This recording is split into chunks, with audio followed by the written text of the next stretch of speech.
A revelação de Deus é singularmente pessoal. Eu sou Ezequiel Gomes, você está no canal Vem Senhor Jesus e a gente está continuando a nossa série sobre revelação a partir do livro Deus, Revelação e Autoridade do Carl Henry. E agora nós vamos falar um pouco no nosso sétimo vídeo de uma questão bem interessante. Ele fala assim: a revelação de Deus é singularmente pessoal, tanto em conteúdo como em forma. A questão se Deus é uma pessoa ou não é uma questão muito interessante e que já foi menos polêmica e se tornou mais polêmica com o advento, assim, vamos pensar, de uma compreensão um pouco mais rebuscada em termos assim espiritualistas, que se tornou um pouco mais corrente, acredito eu, nos últimos 100, 200 anos, assim, que é essa coisa que Deus é uma energia.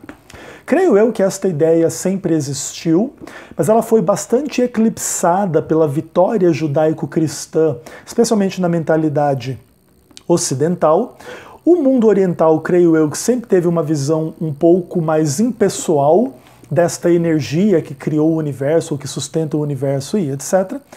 E até inclusive por influência provavelmente da espiritualidade oriental, esse tema voltou aí nos últimos 100, 200 anos aí, de alguma maneira agraçar, né, no Ocidente com essa ideia de que Deus não é uma pessoa, Deus é uma energia, e Deus está em tudo, um pouco de panteísmo, um pouco de espiritualismo e coisas desse tipo, tá bom?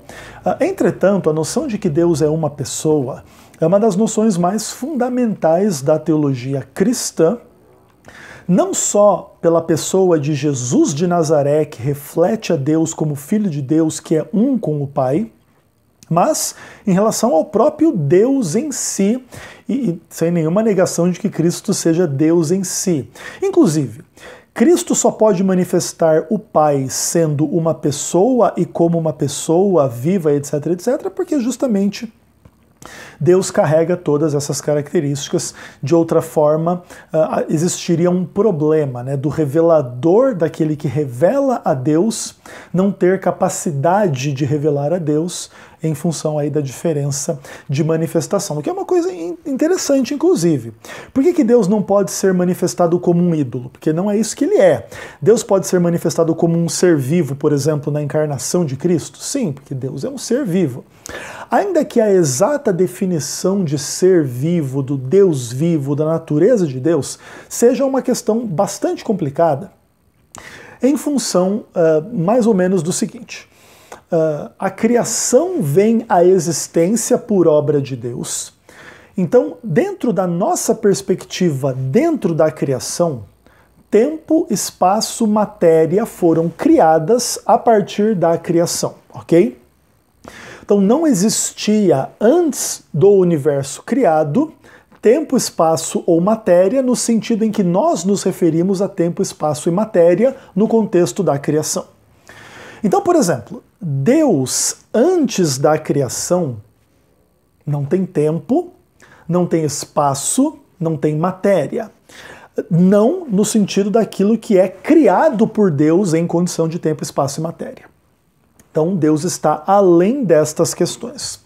Entretanto, quando a gente compara, por exemplo, então Deus ele se encarnou em Cristo e Deus revela a Cristo e quem olhou para Cristo olhou para Deus.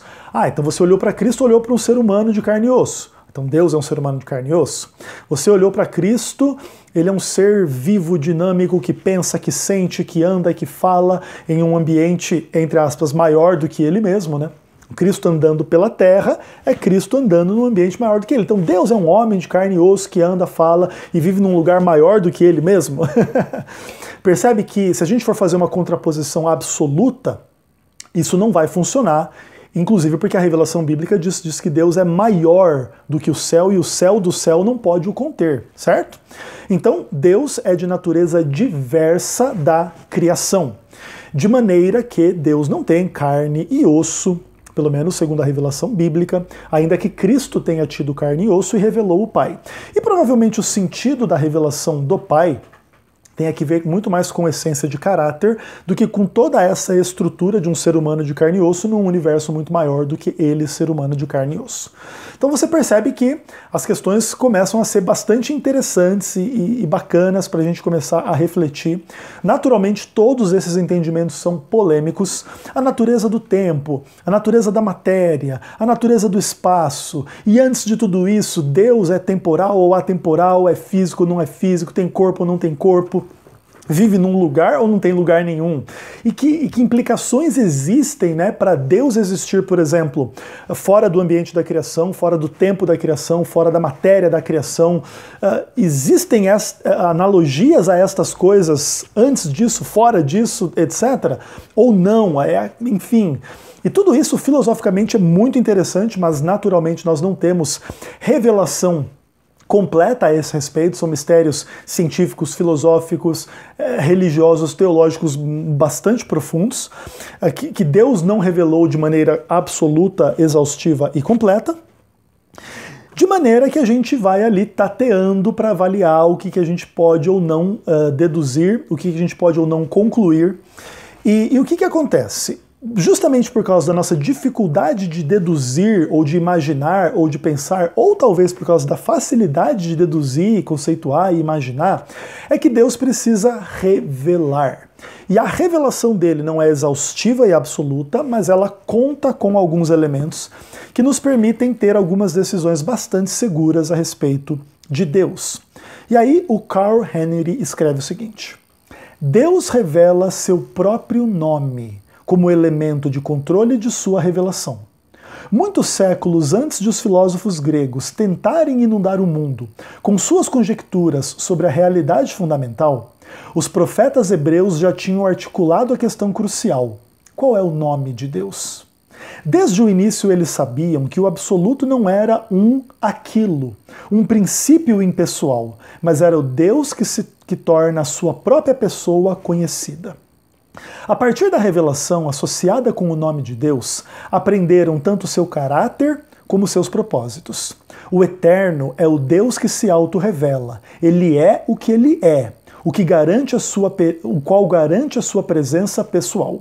O Eterno proíbe expressamente imagem visível para que ele seja conhecido de forma audível, isto é, por meio de sua palavra. Não obstante, ele fornece a seu próprio tempo e modo até mesmo uma manifestação visível e encarnada de si próprio. Tanto em conteúdo como em forma, a revelação de Deus é singularmente pessoal. Então, assim, apesar desse texto ser enxuto, ele abre para nós perspectivas muito amplas e que a gente só vai arranhar superficialmente. Veja que, acima de tudo e em primeiro momento, nós definimos que Deus é uma pessoa porque ele assim definiu a si mesmo. Deus tem um nome, Deus tem palavra, Deus se comunica, Deus age de maneira dinâmica em circunstâncias dinâmicas, Deus toma decisões, Deus pensa, Deus sabe, Deus fala, Deus entende, Deus conhece, Deus sonda.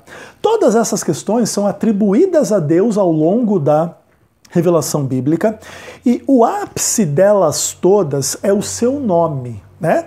Então, Deus é, e aí existe toda a discussão em torno do nome de Deus. Deus é o Senhor, Deus é Yahweh, Deus é Jeová, Deus é Javé, Deus é Senhor, Deus é Deus, enfim. Seja como for, existe uma ampla discussão a respeito de se estas coisas se referem a títulos ou, de fato, ao nome de Deus em si mesmo. O livro do Apocalipse diz que Cristo tem um nome que ninguém conhece a não ser Ele mesmo, e se Cristo revela a Deus de alguma maneira, é possível que Deus tenha um nome que só Ele conhece e ninguém mais. Entretanto, a Bíblia descreve um monte de nomes de Deus, o Todo-Poderoso, El Shaddai, o Jeová Jiré, o Deus que proverá, o Jeová Rafá, o Deus que cura, enfim, etc, etc, etc. Um monte de revelações, no centro das quais está a ideia de que Deus é o eterno, aquele que existe por si mesmo, não veio à existência, cuja natureza é espírito, seja lá o que isso significa, porque às vezes a gente contrapõe espírito à matéria, mas será que o espírito não tem uma matéria de uma ordem específica e diferente, mas ainda assim tem uma substância, tem uma matéria, tem uma forma, tem fronteiras, tem limites? Tudo isso é muito discutido filosoficamente em relação ao conceito de Deus, tá? Tanto quanto as características cardeais, onipotência, onisciência, onipresença, como que isso é possível ou não é possível, ou quais são os dilemas da onisciência, da onipotência e da onipresença, certo? Deus é capaz de fazer uma pedra que ele não possa carregar? Se ele é capaz, tem algo que ele não pode fazer. Se ele não é capaz, tem algo que ele não pode fazer, não pode ser todo poderoso. E todos esses dilemas filosóficos e tal são muito interessantes. De qualquer forma, a revelação de Deus indica que ele é uma pessoa, que ele é todo-poderoso, onisciente, onipresente e etc. Ainda que isso não necessariamente signifique onipotência, onipresença ou onisciência nas imaginações dos homens do que tais e tais conceitos significam. Ou, por exemplo, Deus é o Deus que cura, então ele cura tudo e todos a todo momento? Não, porque tem muita gente doente morrendo, inclusive por aí, certo? Entretanto, Deus tem poder de curar? Naturalmente tem. E todas essas questões, no final das contas, quando você refletir sobre elas de uma maneira muito extensa, vão te colocar diante de uma pessoa. De uma pessoa que tem a sua existência, a sua consciência, suas decisões, seus porquês, seus motivos, sua natureza. E ainda que a gente saiba muita coisa sobre essa pessoa, que é Deus, a gente não sabe tudo. E aí já faz a gente questionar se muito que a gente acha que sabe por causa da revelação, quem sabe não é simplesmente 1% de tudo aquilo que Deus é, não é verdade? Porque de alguma maneira, dentro do conceito de que Deus está acima de tudo, como é que ele vai se revelar ou se comunicar com criaturas que são menos do que nada, ou que são muito próximos do nada? Vamos pensar que a nossa galáxia é um nada diante de todo o universo que existe. E nós somos um nada diante da nossa galáxia. E como é que o tudo cabe no nada? Como é que aquilo que é sem limite cabe na mente daquilo que é limitado? Então, é dentro desse contexto que existe um monte de questões a respeito da verdadeira identidade de Deus em relação àquilo que a gente pode saber a respeito dele. E é natural que vai existir muita polêmica sobre isso. Então, alguns vão dizer que Deus não é uma pessoa, e nós, pela revelação bíblica, vamos dizer que Deus é uma pessoa. E ainda que a gente possa filosofar e conjecturar e imaginar e tentar trabalhar diferentes tradições religiosas e filosóficas para tentar responder a esse tipo de coisa, dentro da revelação bíblica já se entendeu que Deus não é um princípio impessoal, uma energia, um aquilo, inclusive que possa ser quimicamente ou magicamente manipulado em torno de invocações e feitiços e tal, que vai ser um braço da filosofia e da ciência em relação a um monte de questões aí dos gregos e que inclusive vai dar start a um monte de crenças e práticas que depois vão se tornar o método científico e tal. Elas nascem dessas questões de tentar manipular elementos e coisas para que as forças do universo venham em seu favor e ajam isso e aquilo. E no meio disso tudo entra mitos e visões e etc. E o cristianismo partilha de uma tradição um pouquinho diferente desta grega de uma forma geral, onde Deus se revela como eterno e ele se revela como alguém que tem caráter e propósito. Então, o Senhor, Deus misericordioso, compassivo, que perdoa a iniquidade, transgressão e pecado, mas não inocente o culpado. Então, na revelação do nome de Deus, existem inúmeras dessas características de Deus, do Senhor, e ele é o eterno, aquele que se auto-revela e aquele que garante a sua presença pessoal. Então Moisés tem um encontro com ele na sarça ardente, e todos nós temos um encontro com Deus, ainda que não da mesma maneira que Moisés, dentro da mente, dentro do coração, dentro do espírito. Ainda que tudo isso seja bastante maluco, bastante interessante, Deus oferece a seu próprio modo, a seu próprio tempo, uma manifestação encarnada de si mesmo. Então Deus não pode ser, vamos pensar assim, representado por uma imagem estática, mas Deus pode ser representado por um ser vivo. E aí é a questão de Cristo e tal. E em Cristo a gente percebe a natureza pessoal de Deus, porque Cristo revela Deus de maneira perfeita, ainda que isso não elimine as diferenças entre a criação e o Criador, certo? Então, dentro daquilo que é possível se revelar de Deus no âmbito da criação, Cristo o faz de maneira perfeita e revela a Deus como um Pai eterno, autoexistente, fonte da vida, cuja natureza é amor, cuja natureza é ser espírito, e que age e existe e vive e reina, e que venha o reino de Deus para o qual Cristo aponta. E o reino de Deus é o reino de uma pessoa.